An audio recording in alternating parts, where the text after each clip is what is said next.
video Calon Sotinta Rumus Fisika episode Fermi Direct.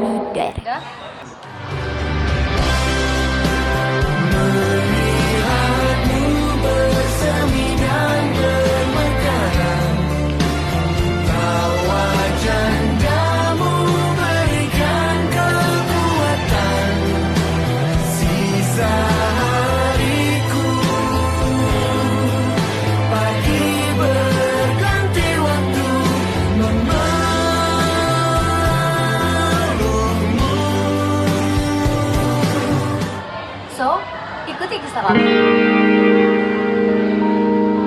Ya. Duh, bisa ya dosen? Nulis satu papan tulis penuh. Gua aja terakhir kali nulis kapan ya? SD kayaknya. Apalagi sekarang. Untuk judul doang tuh sama doa. Misi, apa benar ini masuk Fisika Statistika B? 3/2. Nah, iya betul Bu. Selamat pagi semua, saya di sini sebagai dosen baru. Perkenalkan nama saya Tutu Tali, bisa dipanggil kami. Di sini saya buka mata kuliah Statistika.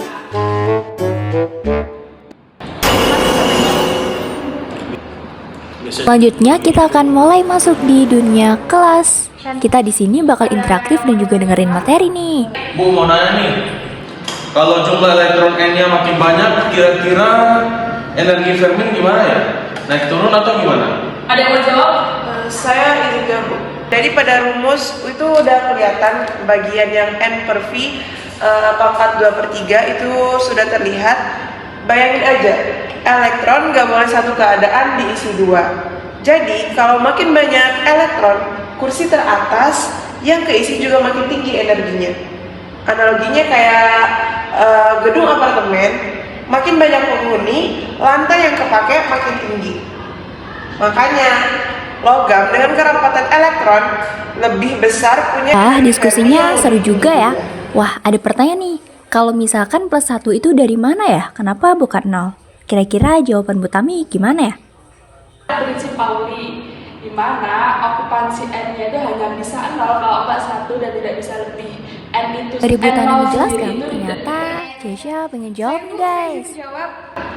Jadi gini Retno, itu sepengetahuan aku itu muncul dari dua hal yang digabung, yaitu integral density of states yang ngasih faktor 2/3 dan faktor 2 dari spin elektron. Kalau di trace pelan-pelan dari N sama dengan F per 3pi kuadrat dikali 2M per H bar kuadrat pangkat 3/2 dikali epsilon F pangkat 3/2, lalu konversi H bar ke H, angka-angka itu menjadi kumpul jadi 3/8pi pangkat 2/3.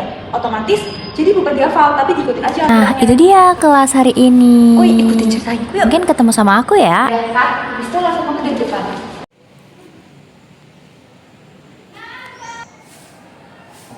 Hai guys, aku di sini bakal jelasin terkait dengan distribusi Fermi Direct. Tentu di sini ada 3 kolom ya teman-teman yang bisa.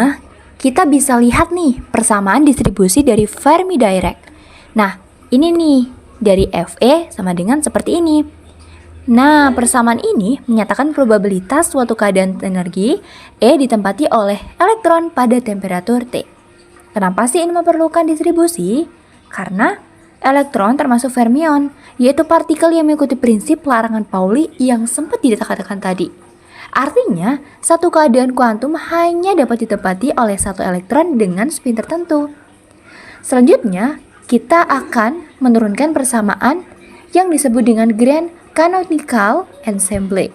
Pada ensemble ini, jumlah partikel dapat berubah sehingga fungsi partisinya ditulis sebagai Z sama dengan sigma n eksponensial dari min En dikurangi mu n dibagi dengan konstanta T. Karena satu tingkat energi hanya dapat memiliki dua kemungkinan okupansi, yaitu kosong atau terisi satu elektron, maka N sama dengan 0 atau N sama dengan 1. Sehingga fungsi partisinya menjadi Z sama dengan 1 plus E min epsilon dikurangi mu bagi dengan K dikalikan dengan T. Dari fungsi partisi ini, kita dapat menghitung rata-rata okupansi T elektron pada suatu tingkat energi. Hasil akhirnya adalah persamaan distribusi Fermi Dirac yang sudah kita peroleh. Nah, Selanjutnya kita makan masuk nih ke bagian konsep energi Fermi. Apa sih itu energi Fermi? Energi Fermi merupakan energi tertinggi yang ditempati elektron pada temperatur 0 Kelvin. Ketika T atau temperatur sama dengan 0, distribusi Fermi Dirac berubah menjadi fungsi tangga. Jika energi elektron lebih kecil dari energi Fermi Dirac, maka probabilitas okupansinya sama dengan 1. Jika energi elektron lebih besar dari energi Fermi Dirac, maka probabilitas okupansinya sama dengan 0. Artinya, seluruh keadaan energi di bawah energi Fermi terisi penuh, sedangkan keadaan di atasnya kosong. Nah, selanjutnya untuk menghitung energi Fermi, kita mulai dari jumlah total elektron. Wah, kita menghitung nih teman-teman. Nah, dirumuskan sebagai berikut.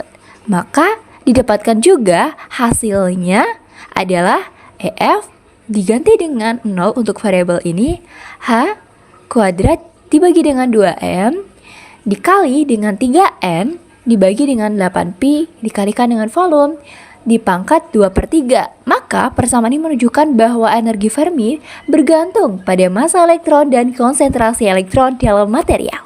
Semakin besar rapot elektron, maka semakin besar pula energi Ferminya. Selanjutnya kita lihat nih kondisi ketika temperaturnya nggak lagi 0. Nah, pada temperatur yang lebih rendah, energi Fermi mengalami koreksi kecil akibat eksitasi thermal elektron. Hasil pendekatan Sommerfeld memberikan hasil sebagai berikut. Nah, ini dia persamaannya. Dari persamaan ini, terlihat bahwa kenaikan temperatur menyebabkan energi Fermi sedikit menurun.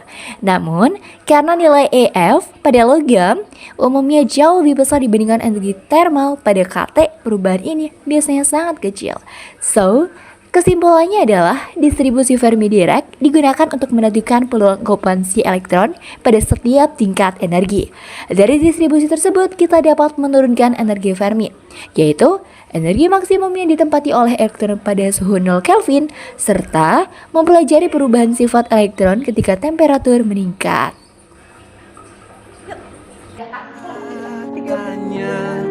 Tak ada nyali untuk ungkapkan